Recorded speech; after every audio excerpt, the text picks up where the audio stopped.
My name is Zena Berkey and welcome to my YouTube channel. In case you're new here, I'm a young adult fiction author. And guys, we got some stuff to talk about.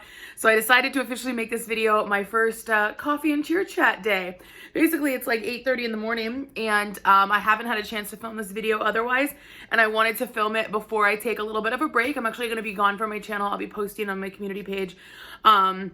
I'll be gone for about a week and a half. I just want to spend time with family. But before I do that, there's something really important that I wanted to discuss with you and share my thoughts with you. And that is this recent article that was put out by Cheer Updates. Now, first and foremost, I want to explain and say that I absolutely love Cheer Updates. This is nothing to try to like belittle or say anything negative about Cheer Updates. It's also not me 100% supporting what has been stated.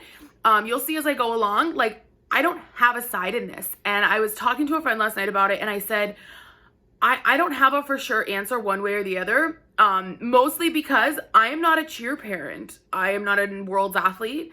So for me to sit here and say, this is what needs to be done isn't valid. I don't have as much stake in the game. Yes, do I want to be at Worlds in person and see everything and ugly cry until my eyelashes fall off like NCA last year? Yes, of course, duh.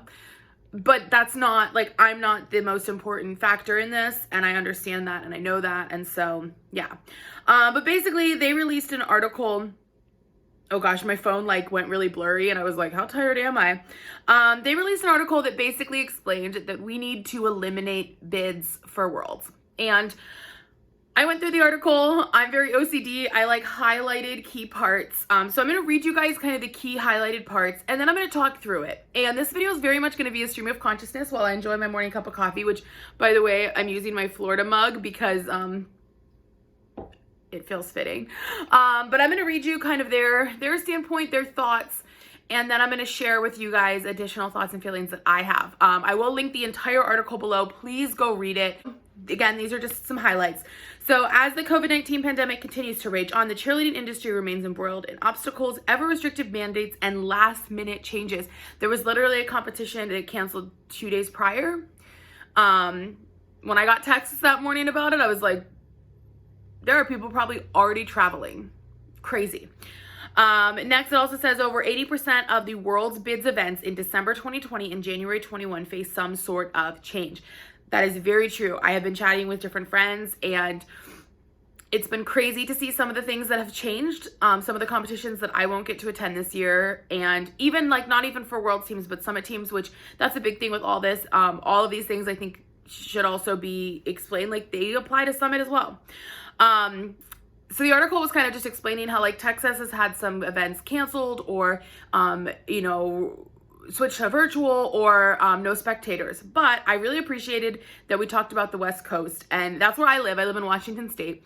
And it says the West Coast has and will continue to be one of the most restrictive areas in regards to fighting the spread of the coronavirus pandemic. California specifically maintains some of the most brutal mandates in place, restricting the movement, gathering, and normal freedoms of its citizens. Annually, the West Coast region hosts American Grand, Jams National, Spirit Sports, USA All-Stars, and PacWest Nationals. ATC Bellevue was also missed. It is an international competition. So then it goes into the proposed solution, which is immediately eliminate requiring a bid to have been earned in the 2021 season in order to go to Worlds. And that statement on its own is very shocking because like Worlds is a bid competition. You don't just get to go. You don't just like walk in. Like, it's not NCA. It's not like the competition that's, 20 minutes away that you guys go to on a Saturday. Like, no, like it's Worlds. It's a big deal, right? Well, just to go into some of the reasonings, and I'll intersperse my opinions in this, and then I'll talk about them again at the end. But it says, should we be asking cheer parents to risk thousands of dollars to earn a bid to an event that, while we are hopeful, has no guarantee of being permitted to continue amid the pandemic restrictions? That's very fair. Sometimes going to these bid comps means getting a hotel for the weekend. If they're canceled last minute, can you get that refund back? There are spectator fees. There are entrance fees for those competitions. And it's a lot. And the hope is that you walk away with a bid. But can you do that if you don't even know if that bid's going to happen later on in the season, The elimination of requiring a bid to compete at the 2021 World Championship eliminates the risk of thousands of dollars, allowing gyms, athletes, teams, and cheer families to plan the financial expenditures as we begin to emerge from this turbulent period. It is true, like that would be a financial setback and letdown in a lot of ways for families. They wouldn't have to spend that money. And then one of the things that they then continued to talk about, and I'll talk a little bit more about finances in a minute. They talked about virtual competitions, and they broke down the fact that some states have really, really, really harsh restrictions. Some states don't. It is not a level playing field, and virtual competitions are unrealistic for a lot of people. It says every state is different, and while that is no fault of the USASF or event producers, the blanket statement of qualify and earn a bid by entering a virtual competition is not legal for many gyms. It's not even just not a good idea, not a best case scenario. Some people, if they go into their gym, they could be found out by the state. And then the last thing I have, which I highlighted a lot of different colors in this thing, is that we request that the USASF to act swiftly and spare cheerleading families the unnecessary financial risk of the chase to earn a bid for the 2021 World Championship. I read that wrong. Sorry, I'm still waking up. Should this policy gain approval, it allows the season to become about competing once again and removes the added stressors of earning a bid to the event that, fingers crossed, is permitted to happen this spring. Okay, let me talk about a couple things. Again, this is in no way, any of this that I'm being critical about is in no way trying to like undermine or like come for or like cancel cheer updates. Like, no, I want to look at this from all sides and talk through it. And honestly, I'm talking through it myself, because when I had some friends reach out and ask me like, how do I feel? I don't know how I feel. I have a lot of thoughts on both sides. So let's go ahead and talk through some of these points. Financially, yes. Not having to go to a bid competition to get a bid to go to Worlds is a big financial save. But if you are banking on getting a full paid bid to Worlds and you can't, is it really even worth it to try to go to Worlds? Are you going to be able to afford that? And I don't know that that's the case for everyone. I think for some teams, yes, they're going to do it. They're used to not getting a full paid bid. The number of paid bids versus not paid bids, I'm sure that there's quite a swing of more, non-paid bids. However, giving no financial assistance to any teams right now is a lot, because it's a lot. Telling those parents of teams that are used to getting a paid bid, you're not getting that bid anymore. It's a financial hardship. It's going to be difficult. The other thing is the idea that by eliminating bids, you can just focus on cheering. I think by eliminating Worlds, you can focus on cheering. I can't believe I just said that statement out loud. Like that kind of hurt my heart. Worlds is a big financial commitment. I know, because I go and I only pay for myself. I think that if USASF was really thinking about financial, they would stop right now and they would make calls for these big competitions. Event producers would do the same, and they would say, hey, we're going to make this virtual. We're going to make this fill in the blank. Because like was said in that article, some of these things are canceled last minute. We were all strung along for Worlds last year. But it is really, really expensive to go to Worlds. And to say, hey, we know that this year's really hard. We're not going to do Worlds. Maybe we're not going to do Summit as well. We want you to focus on competing and having fun. And if you do earn a bid, it'll roll over to next year for an in-person. I don't know. That's one of my thoughts. Again, this is just me like spitballing, thinking through these ideas. I've been thinking about this article nonstop since it came out. One of the things, though, that was mentioned was virtual. It is very true that some teams, some gyms, they cannot compete virtual. But that's not a constant. That's not a forever thing. So I think if right now, the smart decision that can be made, not just by USASF, but also by varsity, by local event producers, would be to make all cheer comps virtual this entire season. Even with the vaccine rolling out, it could be months before certain individuals are able to get a vaccine. If we were to just make everything virtual right now, make that decision and allow this season to be about rebuilding. And it's not an easy, and that's the biggest thing. Like, none of these decisions are easy because you have real life humans that are affected by it. But I think if we right now were to say that these big events are going to be virtual, it would allow a month from now, 2 months from now, when numbers start to kind of settle out, for teams to be able to compete virtually. I think if you can't safely compete virtually in your state, it's not fair. I hate it. It sucks. But maybe that means that this is a season where you don't compete. I hate even saying that. Like, so many things that I'm saying I hate because I don't really love it. I really, really don't. I just want everyone to be able to cheer. But again, I'm just throwing out ideas. I'm just talking things. Other thing, though, in this article, it really did talk about how different states are at different places because of state law. I think what we need to see is people in cheer, higher ups in cheer, making decisions for cheer. Yes, Texas is is less restricted than Washington. It's very restricted. We can't change that. But what we can change is when in-person events are permitted, I think there needs to be stricter rules. I think masks should be required for every single person the entire time they're there, the whole way through. If we need to limit spectators, let's limit spectators. There should be a health screening when you enter in. Schools, they actually don't necessarily like check the child. The parent can verify that they did that. So if a gym owner on the bus, on the check-in spot, standing outside, at the gym before they drive to the competition, whatever, checks all of the kids, any parent that's there, great, fine. For these big, huge competitions, require a COVID test. Like, I think big things need to happen to ensure safety. We haven't seen specifically that some of these events that have happened are super spreaders. We haven't seen that. But do we want to wait for that data and then try to change? I know I don't. I don't want to like log onto the computer and see massive event in the Southwest or whatever. I'm just not trying to call anybody out, I promise. Causes 73 people to get COVID. I don't want cheer to be that. I don't want cheer to cause that. I don't want it to be the domino that started the line of events that, like made grandma die. You know what I mean? It's a lot. And so as much as I love Worlds, I think only focusing on Worlds it shouldn't be our focus this year in some ways. I know for a lot of teams, winning Worlds is not the goal.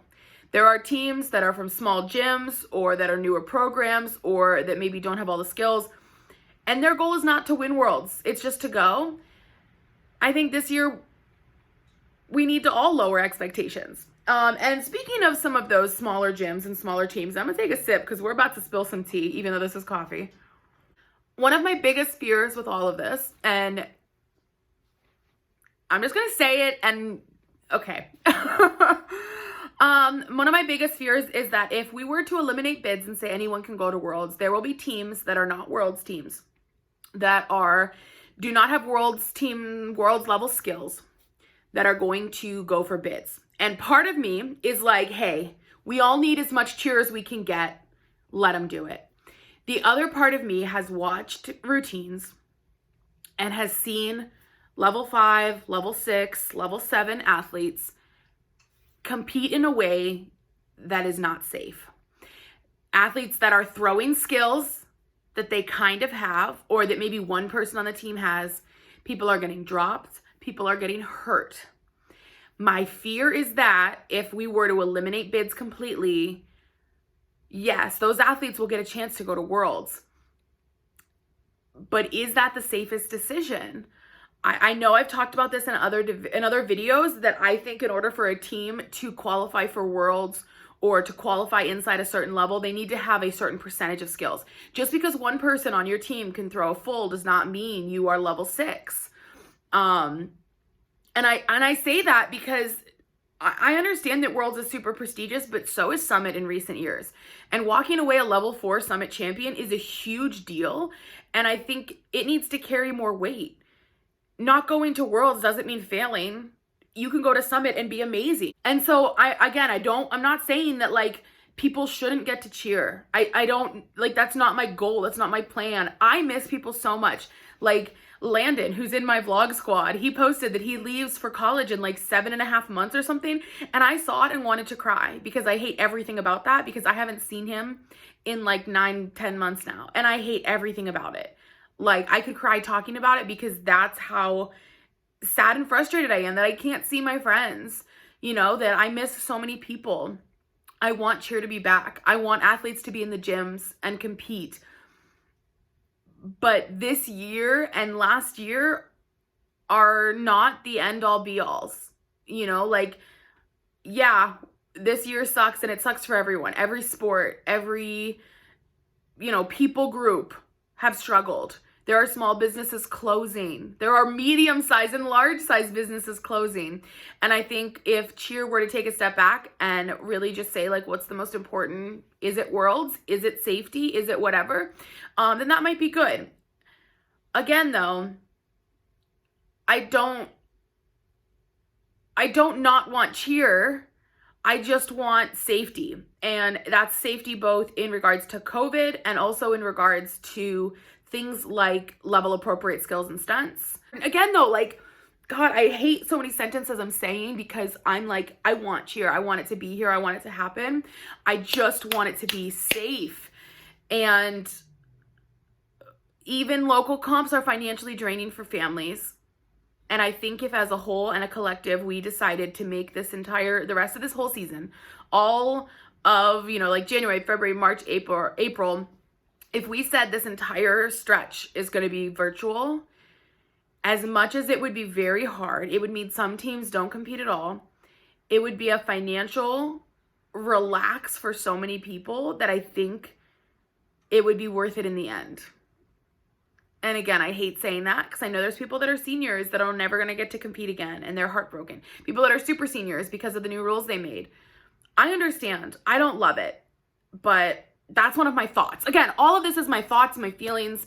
I want to know what you guys think, though. I feel like I've rambled on for literally so long, and it's already like 8:48. I actually do starting to finish getting ready for work. I need to go find socks. Like, wish me luck. But basically, with all of this, I don't disagree 100% with this article that Chair Updates wrote. I don't 100% agree with it, though, too, because I think it's a solution that works until it doesn't. And I think that's okay. That's 100% okay. And again, like, I'm not trying to like bash them or fault Chair Updates for writing this in any way. I think it's starting conversations, which is amazing. And that's my hope with this video. But since I don't 100% agree with it or disagree with it, I wanted to make this video, just kind of talk it through. But let me know what you guys think. If you guys enjoyed this video, give it a thumbs up, but then comment, please, please, please, please comment below your thoughts and feelings in the comment section.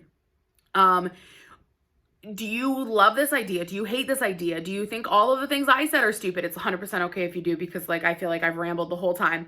What are other solutions that you think might work? Do you have like clarifying questions for different states or different rules or different whatevers? Let's just start the conversation. All I ask is that you are polite in your comments, that you discuss the ideas, not the people that make them, whether it's in the comments in this article or on this video, things like that. And then if you guys aren't, please hit the subscribe button and subscribe to my channel. Now that I'm at 4K, I do have a giveaway that I'm doing, and that's been pretty exciting.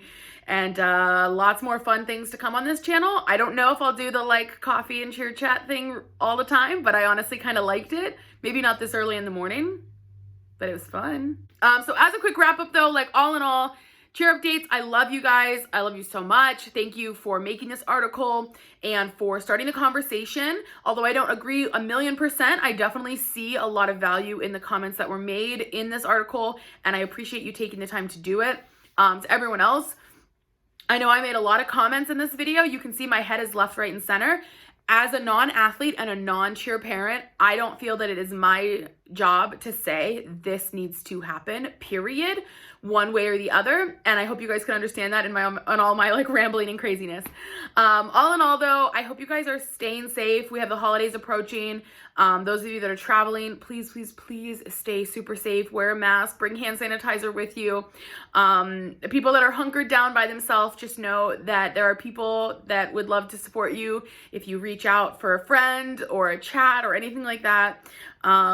We will get through this. I don't know how the end of the cheer season will look, but I do know that we will get through this because we are the cheer community. We're resilient. We have a lot of energy and enthusiasm, and we're not going to let this break us completely. So whatever decision is made, just know that we can do this. We can get through this. Much like the rest of the world that's also battling COVID, this is not the end. We will get through this. Anyway, thank you guys for listening to my rambling. It's been a mess. I'll see you guys soon.